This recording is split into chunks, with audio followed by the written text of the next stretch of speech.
En matière d'énergie, la France était jadis un Eldorado. Sans doute grâce à Charles de Gaulle qui décidait en 1946 d'unifier tous les acteurs de la production d'électricité pour en faire cette grande maison EDF.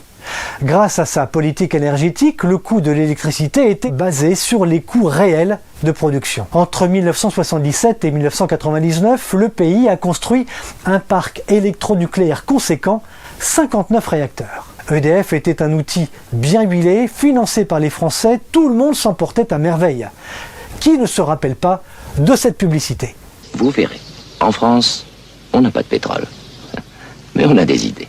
Cet âge d'or des belles idées et d'un prix bas est malheureusement fini, vous l'avez constaté, l'électricité a, nous a-t-on dit, manqué et le coût du kilowattheure explosé. Mais cela a commencé bien avant 2022. C'est ainsi que de 2007 à 2020, soit en moins de 13 ans, le coût de l'électricité approche les 50% d'augmentation. Exemple, en 7 ans, un foyer moyen a vu sa facture d'électricité passer de 941 € à près de 1400 €. Des augmentations qui auraient pu être évitées, notamment grâce à l'ouverture du marché à la concurrence. La question est de savoir maintenant la raison réelle pour laquelle nous en sommes arrivés à une telle situation. Pourquoi de cet âge d'or que le monde nous enviait, nous sommes passés à une explosion des prix entraînant faillite, début de faillite, usine à l'arrêt ou presque, on l'a vu avec William Saurin. Eh bien, il y a les vraies raisons, les raisons officielles, toujours à prendre avec des pincettes, et il y a les autres. Première raison officielle, une production française historiquement basse avec 32 réacteurs à l'arrêt sur 56, maintenant ces problèmes divers, ça c'est vrai. La production totale d'électricité s'est en effet effondrée à son plus bas niveau depuis 1992.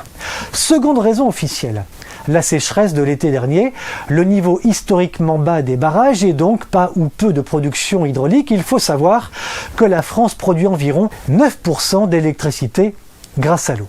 Troisième raison officielle, une reprise de l'activité économique après la crise sanitaire, ça c'est aussi vrai.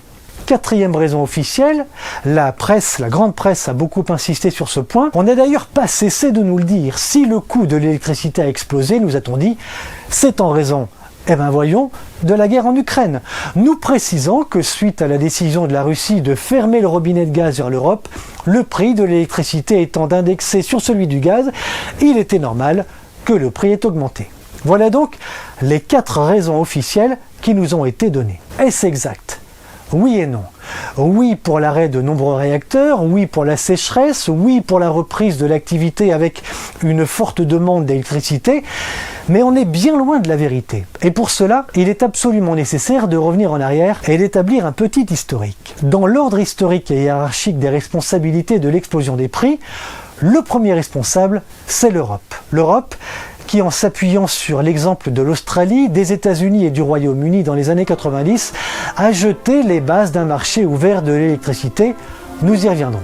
Second responsable, les gouvernements de droite comme de gauche qui, par souci électoraliste, comme toujours, mais pas seulement, vont accepter de composer avec l'Europe à une époque où il est de bon ton de parler et de concurrence débridée et d'écologie verte. Cette toile de fond va d'ailleurs alimenter le discours suivant, on s'en souvient, vous verrez, vous paierez moins cher. Non seulement c'est faux, mais on le voit bien, les prix de l'électricité ont réellement explosé. Dans les années 90, il est nécessaire de s'en rappeler, l'Europe commençait à déstructurer la maison EDF en ouvrant le marché du courant à la concurrence.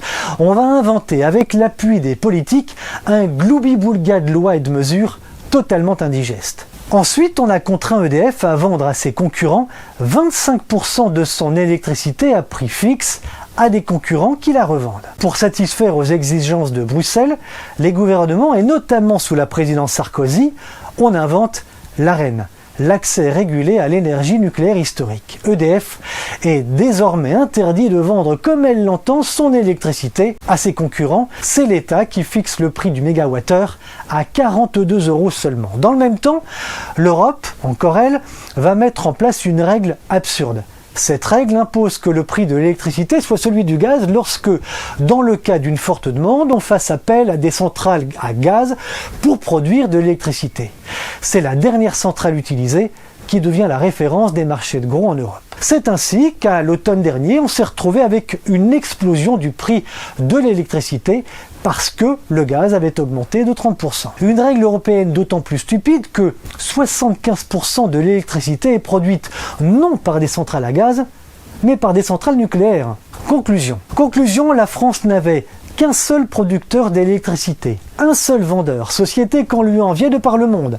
Elle compte désormais des dizaines de concurrents qui non seulement ne produisent rien, mais imposent avec la guillotine de l'Europe une concurrence sauvage. EDF vend de l'électricité à 42 € au privé et le privé nous le revend 300.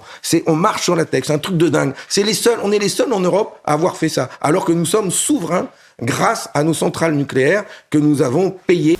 Tout cela, évidemment, au détriment des contribuables. C'est ainsi que de fil en aiguille, à la faveur de la vampirisation d'une entreprise, d'obligations européennes, de compromissions politiques et de décisions aussi absurdes que stupides, on en est arrivé à manquer de courant et à subir une explosion des prix. Il est fort à parier que, comme on le constate tous aujourd'hui avec le prix de l'essence qui atteint maintenant plus de 2 € à la pompe, invraisemblable, la tendance n'ira pas du tout en s'inversant. Je vous rappelle que Nexus est un magazine papier vendu dans les kiosques, 100% indépendant et libre, 100% sans publicité. Pour le soutenir, vous pouvez vous abonner, offrir un abonnement ou faire un don. Merci à tous, merci beaucoup et à très bientôt.